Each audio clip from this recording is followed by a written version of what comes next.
What's up, everybody? True Boxing here. Thanks for coming back to get hit with the truth. So today we're doing the What's Next on undefeated and reigning WBA Featherweight Champion of the World, Nick Ball from the United Kingdom, following his first successful title defense as he defeated veteran Ronny Rios, stopping him in the later rounds. I think it was the 10th round to retain his world title.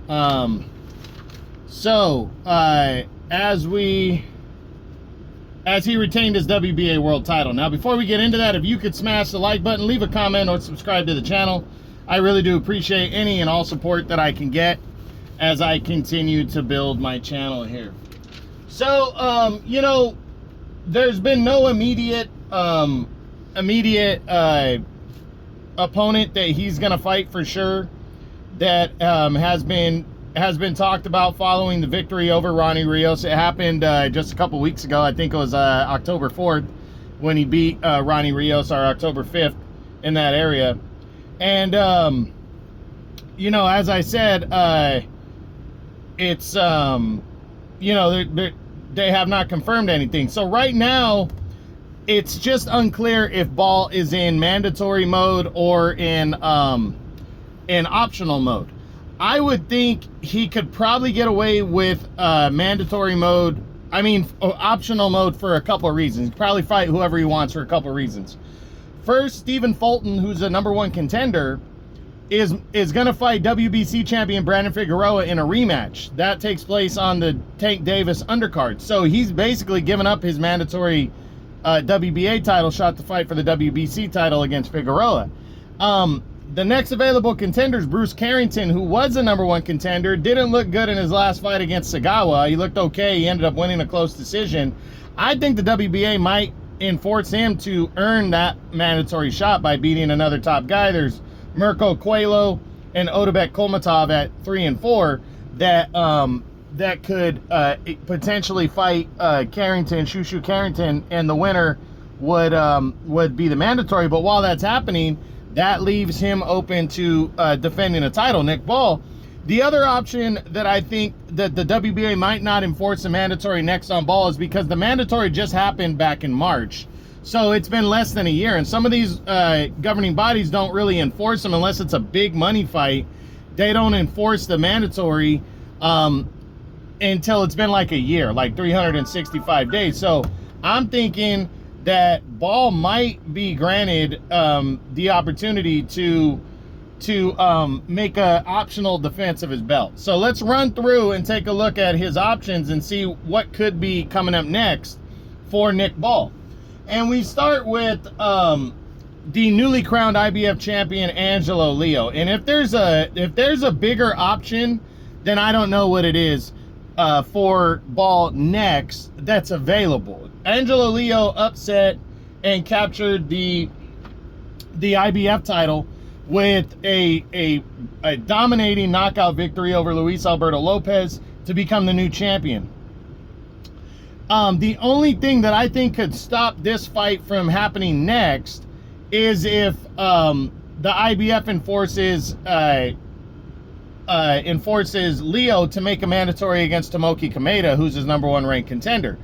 They may or may not do that. The reason I say may not is because Lopez is in the same boat as Ball. Leo is in the same boat as Ball. The last mandatory title fight took place in March when Luis Alberto Lopez beat, I forget the guy's name, the Japanese fighter. He beat him, Rhea Abe. He beat Rhea Abe back in March. So again, they might not enforce an IBF mandatory title fight until a year. So I really believe an exception would be made on both sides between the WBA and the IBF, and these guys are both with top rank, or have ties with top rank. It's an easy fight to make, and they could probably get it on one of the big Riyadh season cards to unify belts, because Nick Ball has fought on 2 of those cards already and impressed Turki Al-Sheikh when he fought Ray Vargas, and then when he beat Ray Ford. So I think Nick Ball and Angelo Leo makes a ton of sense. It would unify belts. It would give a target, a future target for the monster Naoya Inoue moving forward. So a lot riding on this one. I think there's a very good chance Nick Ball could fight Angelo Leo next. Then we look at former champ Luis Alberto Lopez. I don't see it. Lopez coming off a tough knockout loss. I don't think he's going to want to get in there and mix it up with a guy like Nick Ball. And Nick Ball, what does he get out of that if he beats him? Because Leo already beat him. So I just don't think that fight makes a ton of sense for Nick Ball. Then you got Lee Wood.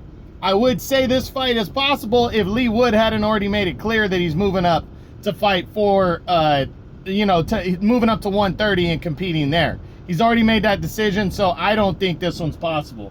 Ray Vargas in a rematch. Vargas has just been declared champion in recess. There's something else going on with the guy now for him to not make another defense to where Brandon Figueroa got upgraded. I don't see a rematch between Ball and Vargas happening, especially if they can't unify belts. Ball really feels like he got robbed. It was a draw when they fought earlier this year. He really feels like he got robbed. So unless it's a unification bout, I don't know if he's going to entertain it, and it doesn't look like Vargas is going to be available anytime soon anyways. Then there's the possibility of a rematch with Ray Ford. If a rematch was going to happen, I think they would have scheduled it already. Ray Ford is on his move to 130. This rematch is not going to happen. Then you got Brandon Figueroa, the newly upgraded WBC champ. He's fighting Stephen Fulton Jr. in December. If he beats Stephen Fulton, then maybe the potential fight between these two could happen. But I don't think Nick Ball's going to want to wait around all that time for Brandon Figueroa, especially in a fight that's going to be tough because you have the two different promoters working together. So I think I don't see this one. It's possible, but I don't see this one. And it's only possible if he wins. What's his name? Figueroa.